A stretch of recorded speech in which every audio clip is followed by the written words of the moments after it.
a little threatening, a little violent and things like that. So when I started seeing those little traits, I really started getting turned off by the situation. Okay. So what point do you feel like she just did fuck it? I'm gonna expose this nigga. I can't do this shit no more. Like, I'm gonna put it all out there. He got to fuck it. I think she got to that point where I have this gift of cutting off. I can cut people off fast. I mean, I can cut you off faster than I can cut this light switch off. Like, I just can't. If you give me signs, if I start to see things, my interest leaves like that. I'm a Gemini. So I'm done. So that was pretty much what that was. My interest was gone. I felt like there was a lot of signs, a lot of things that she was showing me that I won't hear from. Right. So when we got to that level, and she felt as though, well, nah, if we done already talked about this and then discussed this and this, that, and third, you can't just cut me off like that. The fuck I can't. Ooh, this my dick. This my life. This my body. I do the fuck I want to do. And if I ain't want to give it to you, goddammit, that's my choice. So she felt as though she felt, you about to say something? No, go ahead, baby. Okay. So she felt as though, what a lot of them feel like is their worst mistake. She felt as though she could come to my family and tell them things supposedly about me and try to coerce them to turn against me. See, when you think you can do that, that's your first mistake right there. That'll never happen. That you just can't pay for that. That type of loyalty you just can't pay for. So a lot of times they get in their feelings and they feel as though, well, I'm going to go tell Big Mama that you wanted to get me pregnant. Or I think that was one of the things she said. She said, I wanted to get her pregnant. I'm trying to really reiterate on some things that she said. She said, I wanted to get her pregnant. What else? She said it was a few other things. I don't know, some people, but I felt as though when we were on my panel one night and she popped in the panel and she had this whole theatric scene going on, like she was about to goddamn conjure up a spell or something, and goddamn lightning in the background, and she's sitting under candle lights and all kind of shit like the Wicked Witch of the motherfucking, I ain't know what the fuck. See, at that point I started to see something ain't right there. Something ain't right there, because you done dressed up in a Halloween costume and this motherfucker June is July.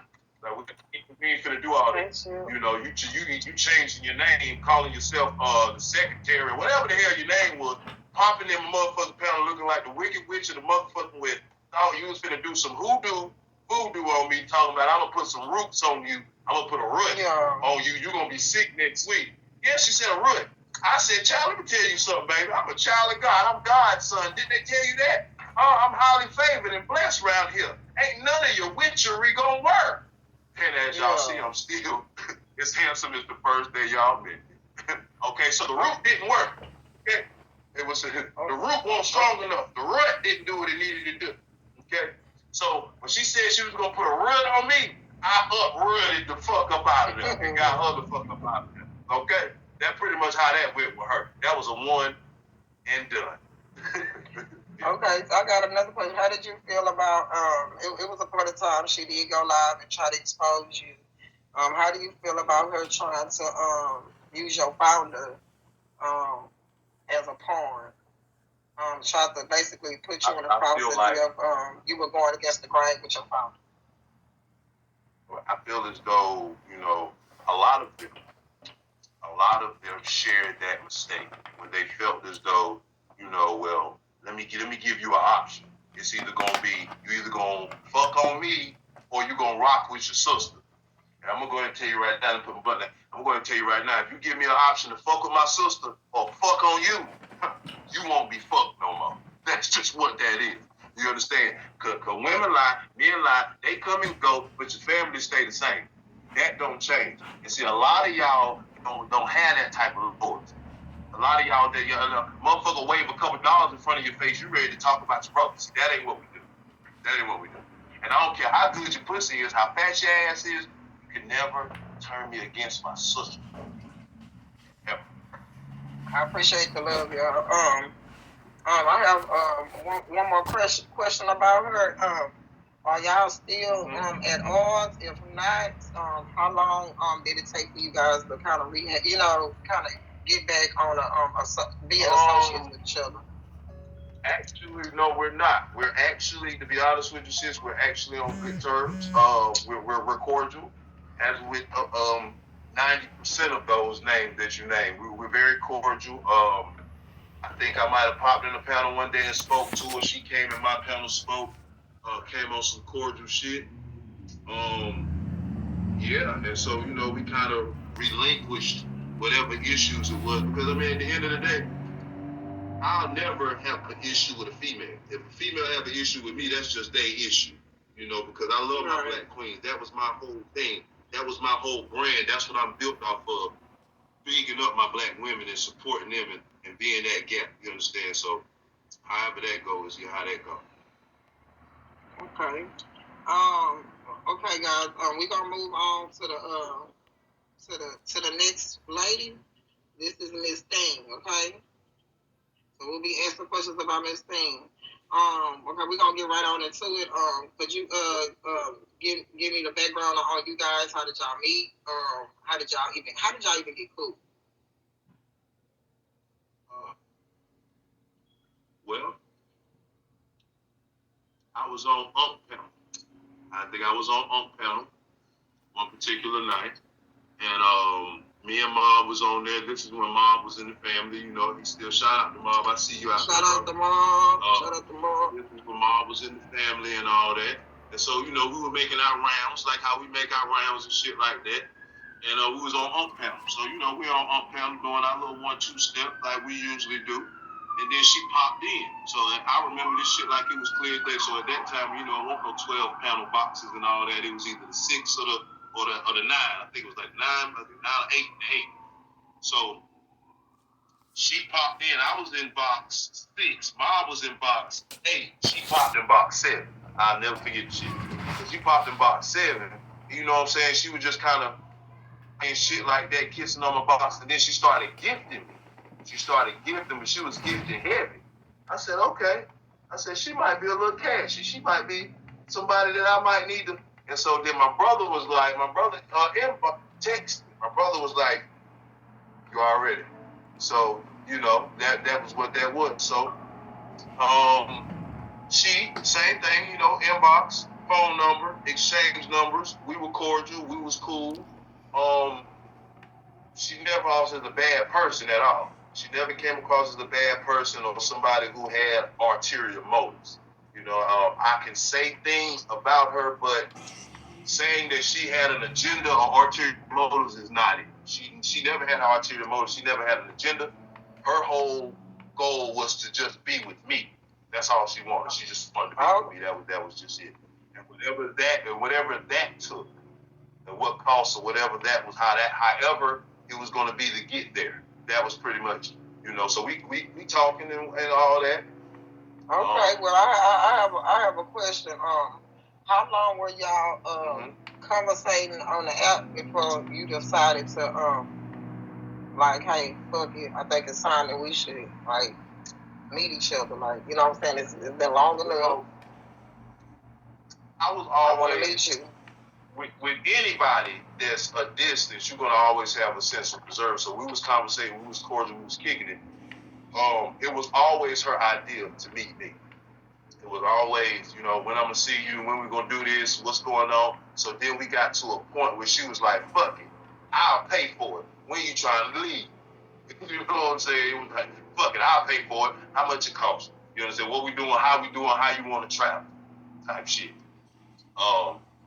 So, and I want to say this time frame was probably, and it's been a year exactly today. So this time frame probably was from June of last year, the end of June, and when I decided to actually go was November of last year. Gotcha. So it was a 3-month gap where I was like, yeah, let's do it. You know what I'm saying? Fuck it, let's set it up. So you pay for the ticket, whatever. I said, you got another question you want to ask before I go into that? No? Okay, let me lead into it. You go right. Well, let me know when you get out there. Mm-hmm.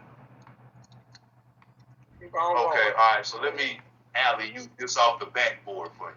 So I decided, I said, I'm gonna take a train, right? Because I want to sit back. I want to sit back and relax and enjoy myself and just see the Midwest. You understand? And if you do your knowledge, a train ticket first class. Did you pay for your own train ticket? Or Absolutely did she pay not. for it? Absolutely. And it's not even nothing. And this question is something I thought of right now. This ain't even nothing that I wrote down. It's something I should have thought about earlier. But about the train ticket. Absolutely. She definitely paid for it. She definitely offered to pay for it. So you know that was more motivation, I guess, to go there. During that time, well, no, that's a little premeditated. I'm gonna wait on that. That's a little so you know, it was always, all right, I'm gonna go, but I want to make sure. Then this is my first time ever going to Chicago. I ain't never been there before. You understand? So I want to make sure I'm fully covered. I want to make sure I have a backup plan. You understand? Just in case, because I don't know. You understand? Because I don't know. So, you know, I'm in first class on Vigo. I was on Vigo. How long was that trip? How long did it take you to get there? I left.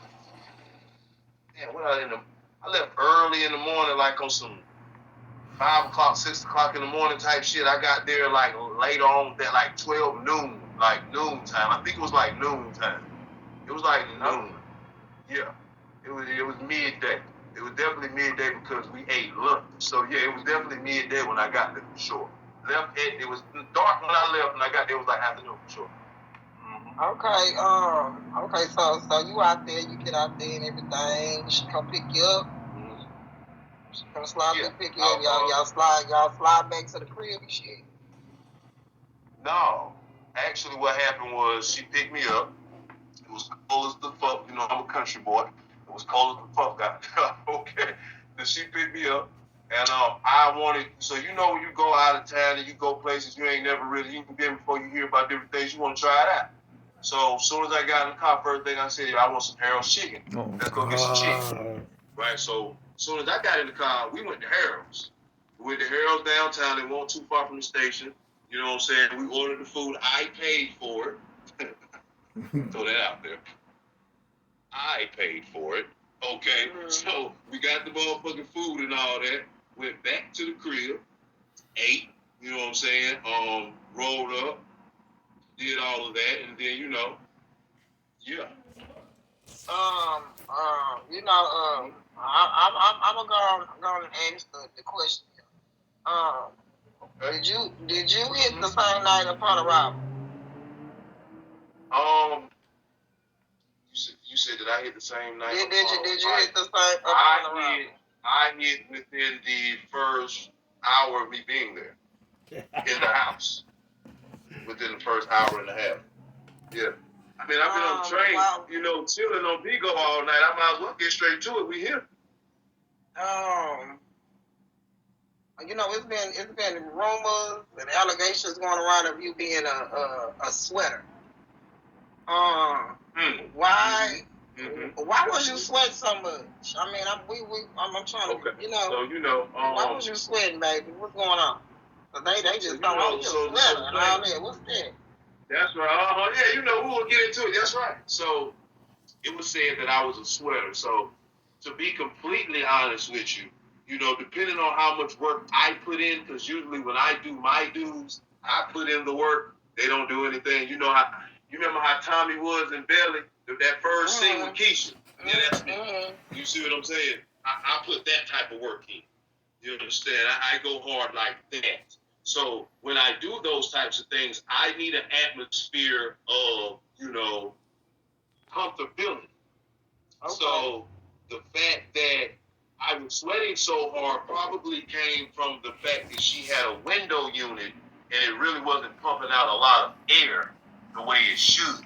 You know, ain't nothing wrong. Shout out to the people who got window units in their window. You know, if that's, you know. But sometimes it's kind of hard for that air to pump the way it need to pump if you ain't got central. No disrespect. But I was sweating that hard because it was a fucking window unit in the joint and it wasn't cool. It was the Windy City, but it wasn't that. Okay. Okay. Business. Okay. Rumor has it that things get a little deeper than snacks. You know what I mean? They say, you the fruit snack man. Is there any validity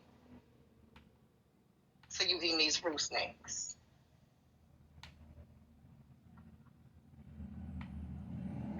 Don't let them think on those fruit snacks.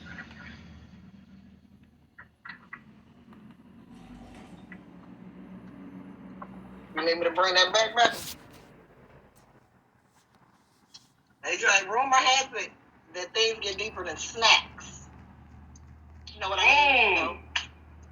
They say you the fruit snack. They say you the fruit snack man. I like that. You so dope. Is there any validity? I like that. That's a good question. Let me light my weed back up. So the rumor has it that I was fruit snack man, right? Meaning that I went and ate all the snacks and things like that in the house. See, and, I sit back and I thought about it. Just to go ahead and clear that room out before I get into that. Save all questions. To get into to clear that. For one, I never ate no fruit snacks. There was no fruit snacks there, by the way.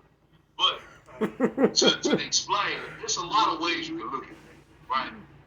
Now, you can look at it like, okay, this man ate the food in the crib, or you can look at it like, how do you fly this big grown ass man out and ain't had no food or had no shit for him set up, or nothing going on to where he ain't have to eat the fruit snacks, the ho-hos, the ding dong, the honey buns, the Snickers, the motherfucking Jolly Ranchers, the all that.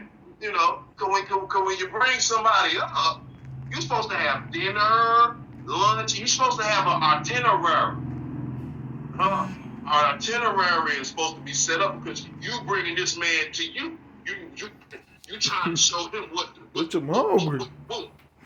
So let me go ahead. Let me lace this motherfucker so if it don't work out, he can never say a bitch ain't have her shit to go. See what I'm saying? So it's a lot of ways you can look at it. But nevertheless, I'm getting a phone call on my other phone. We'll get into that too. Anyway, but yeah, so I was sitting back when it came to me and it was like, sin. They say you ate fruit snacks, sin. I was like, damn, did they? I don't think I look bad, because I shouldn't have been at that grown-ass woman's house eating fruit snacks. I'm supposed to have steak, potatoes, fried chicken, macaroni, or whatever. I shouldn't be in there eating fruit snacks and ho-hos and ding-dong and snack cakes. Oh, I'm God. supposed to be having meals. That's just for the naysayers, we're going to be real. We're on real nigga time, right? Okay. So, but no, I never ate a fruit snack. But it should have been some motherfucking shit there. That way we wouldn't even have to have this discussion. Now, too. All right. All right. Go ahead. Go ahead and finish, baby. You good? She made sure I had my sweet tea there. I'll give her that. You made sure that sweet tea was there, though, didn't you? I said, make sure about that motherfucker. Make sure I got plenty of sweet tea. I like sweet tea. You make sure that sweet tea was there. I ain't care about the want to sweet stay in the building, but the sweet tea was there. But you ain't telling about the sweet tea, though. You ain't telling that. The sweet tea was there. It was store-bought. It wasn't homemade like how we do it, but she tried. Next, buddy. Go ahead, man. Clearly it seemed like you had a home away from home. So at what point in time did you say, you know what, that's enough, it's time to make my departure? Good question. So,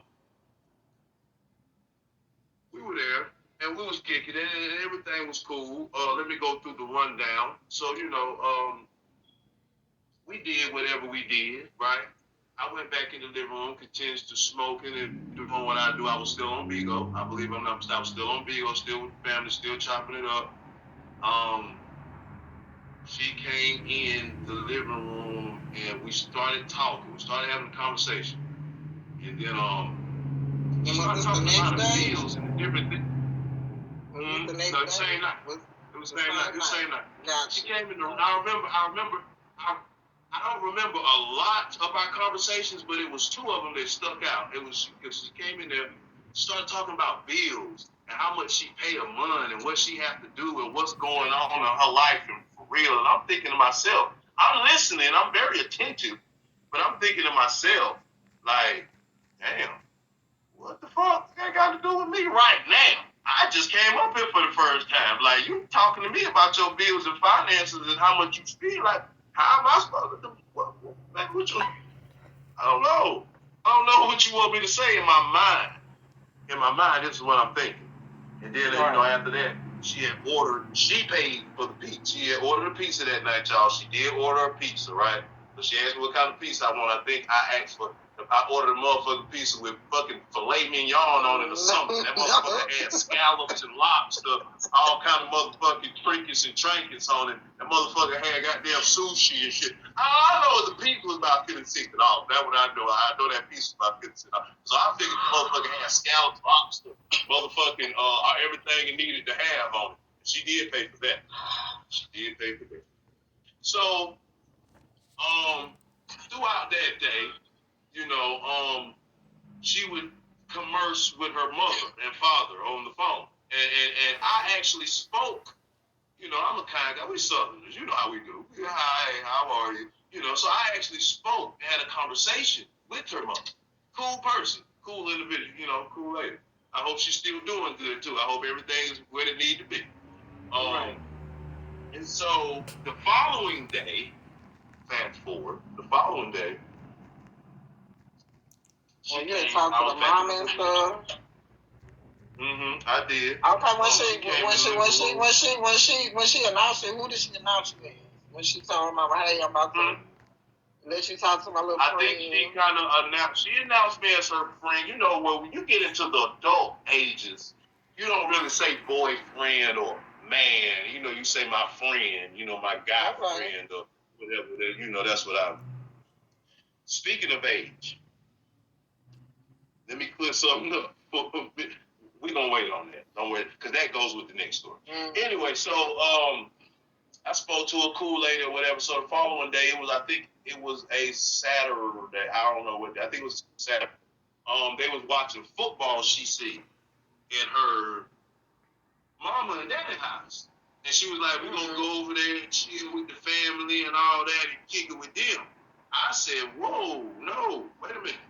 This is my first time here. I'm just seeing you for the first time. I think that's a little too fast for me to be trying to meet your mama and daddy. Right. So this is what I want you to do. You go ahead and go over there. You chill with them. Have you a good time with your family. I'm going to go chill with my peoples. That's what I told her. I'm going to go chill with my peoples. And we'll link up later. Right? Right. So when she left, I left. Okay. And when you left her house, where did you go? I went to Von Doe's house, which is another female that loved Doe, which is another female that I was dealing with at the time. So I left from her house and went to Love Doe's house because initially that's where I was going to end up at anyway. Gotcha. Well, I'm not gonna get too much into Von Doe. If y'all have any questions about that later on, please feel free to ask. But about her not doing any exposing or interviews on him, I'm not gonna get too much into her tea. Okay. So I'm gonna be moving on to Miss Amaya. Is there anything that you want to add? Any questions that I didn't add that you want to add? And actually, I think that pretty much covered everything. I think more than anything, that particular situation was. I feel like honestly, I felt like it could have been handled totally differently, especially considering her age. I would think that she would have handled that situation a little differently. I mean, I get it. You say you didn't bring it to the app. You told someone that you say was your friend. Okay, but I feel like this, if we're adults and if we're looking at it from a real standpoint, if you felt some kind of way about me leaving, just bouncing like that, you told somebody who you knew was going to repeat it. You didn't tell a friend. See, it would be one thing if I tell a friend that I know going to hold it down and it's just going to stick between us. And we just going to go through life and that's just what it is. No, you personally told one of your friends that you knew was going to go repeat that shit. She tells her own business. So what the fuck made you think she wasn't going to tell yours?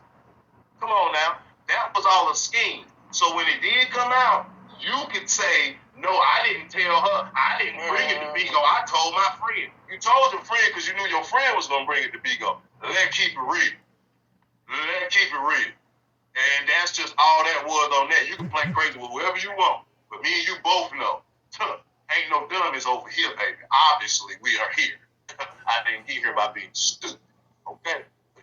So you knew what the hell you were doing. You was mad because I got my ass the fuck up out of there because you started talking about bills, children, mom and daddy, family reunions and cookouts. I wasn't there for that. I was there for the service and the out of there. That was it. And that was what that was. That shit spooked me. It was too much for me, and I got the fuck up out of there. That's what that was. Now, you could have easily been like, that was fucked up, you know, but we're going to be cordial. We're going to keep it cool, and I'm going to just chop it up. Hey, I hope you find what you're looking for when you're ready. That could have been what it was. But no, you were so in your feelings about me just leaving that you had to tell somebody that was going to tell somebody. But I've never met a person that would talk about somebody with garbage dick or who sweats or who's not who they claim to be in person or whatever the case may be. You say things like, oh, it's a Bigo persona. I don't know exactly what persona you talk. Are you talking about this? Are you talking about all of this and how I carry myself? No, baby, that's not a persona. That's me in real life. Because you need to understand something. I'll still be this fucking fly if I worked at Popeyes. You understand? Because this shit ain't on you, it's in you. You're just a fly nigga or you're not. It don't matter what the fuck you do. Okay? All right. Go ahead, sis. Okay, we're gonna move on to the next lady who did an interview on Sin. And her name is Amaya. What's the background with this lady? Okay, like how did y'all get cool? What's y'all background? I think that's what everybody was waiting on. That and a couple others, that was everybody waiting. A lot of these situations be the same. As far as how I meet them, you know, I be in my lane. I do what I do. So Maya came on one of my panels. We was all up there. I don't know if you was particularly up there that night. You might have came late, but Auntie was there. T was there. She was there, so she popped in. She was like, "What's up, Sam?" I'm like, "What's up?" She was like, "I be seeing you, woo. Basically shot a shot. She was like, "I'm trying to holler at you with this, that, and the third." Auntie was like, "Who the fuck is this girl?" I said, "I don't know." Well, Shorty got some heart because she just popped up here in front of all of us and shot a shot. I'm like, damn, okay. Shorty might have some heart. Let me see what she's talking about. Shorty was crazy as a motherfucker with Shorty was. It wasn't that was crazy. She was crazy. Okay. So, you know, she dropped her phone number in my inbox. Same shit. Usually be the same shit. We conversating. Now with her, that happened a little sooner because she. Go ahead. Okay, but before you get all up in that, okay, for the record, you know, rumor has it that you're 41. Do you mind? Is that valid? Would you mind clearing that up if it isn't? Say that again. Rumor has it that I'm what? That you're 41. Yeah, that's what rumor has it. Yes, is that valid? Clear that up. So is that valid? So that's so invalid. That was also something that was added by a friend in the second story. But you know, I just like to add. I may fuck women in their 40s, but that don't make me 40. I may be a gentleman and carry myself like a man, but that don't make me 40, baby. I was born in 1983, June 15th. I'm not 40, baby. Nah, I'm an 80s baby. And in order for me to be 40, I would have to be a 70s baby. And shout out to my 40-year-old motherfuckers that still holding it together. You know what I'm saying? But I wasn't born in the 70s, baby. I was born in the 80s. Yeah. So that little storyline about the pedophile in 12 years, 20 years, your senior, and all of that shit, and all of that, no, that wasn't what it was. That won't give it, as y'all say. That won't give it. Go ahead, Sid. Okay, you can get back up. Y'all end up exchanging numbers, and what happened? So we end up exchanging numbers. You say that happened a little sooner than everybody else, right? That right there was a little sooner. That situation happened a little sooner. She texted me. I think she gave me her number on a Wednesday, and we had been commuting or whatever. She texted me on Friday. She was like, she ready to spin the block. So I gave her the address or whatever. That's what she said. Spin the block. She said she wants to spin the block. So I shot her the address. I think I shot her the address at shit. Beat up at 10 o'clock that morning. I gave her the address. So throughout the day, she didn't get to me to damn near 7, 8 o'clock that night. And we in the same state, by the way. How did she so get I gave her the address. She got lost for 2 hours. Okay, dumbass was going in the wrong direction for 2 hours. I don't know how that happened. Then once she realized she was going in the wrong, she drove. Yeah, she drove. Yeah, she drove 6 hours collectively. Absolutely. She drove the distance of one state to another almost collectively. Yeah. So basically, she's slow. It's a motherfucker. Damn. Okay. Yeah. So when she got there, did y'all do y'all thing the same night? Absolutely, within the first 30 minutes. See, the thing about me is, depending on how our energy is when I first meet you or what I need to see what's going on, it ain't gonna be too much talking in between what we need to do. Because see, everything else we can learn after. Okay, because I don't want to know everything and then get to that part and it's what a waste of time, right? I'm gonna go ahead and take it there with you. I'm gonna have to go and take it there with you right quick. Where it is that you ate the box? Did you eat the box? Absolutely. Absolutely. Would you call yourself the Cookie Monster? Absolutely. I definitely love the taste of pussy. So if I'm dealing with you, you gonna get your pussy ate for sure. Absolutely. Do you consider it? Was it a one night stand, or did y'all, or better yet, did y'all do it a lot that same night, or was it just one little night done? Quickie. Initially, yeah. When she first got there, we did what we did. And then we had left, went to get something to eat, right? So we left, we go get something to eat, and we came back. Of course, did to do or whatever later on that night after I got off, because I was on live in between that, and prior to that, in between one of the sessions, I was actually on the phone call with you, because I was kind of telling my sister what was going on and things like that, and kind of, yeah, because that's just what I do. See, I do things like that as not an exposure thing to cover my own ass when motherfuckers try shit like why we here today. Yeah. I'm already up on game. You did? Yeah. Already. Okay. Did you give this woman some knockout bags? And if you did, how did this proposition even transpire to even give her this thing? Like what right. You know what I'm saying? Right. How did that whole thing? How did the bag with the wop? Right. So when she got there, she came in and she saw that I had a display. I have a rack. I think one thing she said, she was like, he doesn't have a closet. He has racks. I said, in my mind, I'm thinking, what house is ever built with a bedroom with no closet? That was absolutely stupid. That was the dumbest thing I've heard in my life. The person even come out of their mouth. What? How are you in a bedroom? If you can show me a picture of a bedroom with no fucking closet, they don't make houses like that. What the fuck is what? So, she said I have a closet. I don't even know what the fuck she would think about when she said that shit. I think she was just wanting to say as much bullshit as she could say to get a reaction. And it won't doing what it needed to do. So I had the racks, because I have sneaker racks, I have hat racks, I have coat racks because I have garments. I have a lot of nice shit. So when you have nice shit, you don't just throw it anywhere. You don't just have clothes in the corner. You gotta hang your shit up. You got your silks, your scarves, your ties, your hats, your shoes, and you got to hang this shit up. So, and all that ain't gonna fit in your closet. You're gonna need racks, hat rack, you're gonna need shit. If you got shit. if you got shit. Now, if you ain't got shit, then all you need is one little dresser, your closet, a little stand up with the TV on it. I don't know. Now, if you ain't got shit,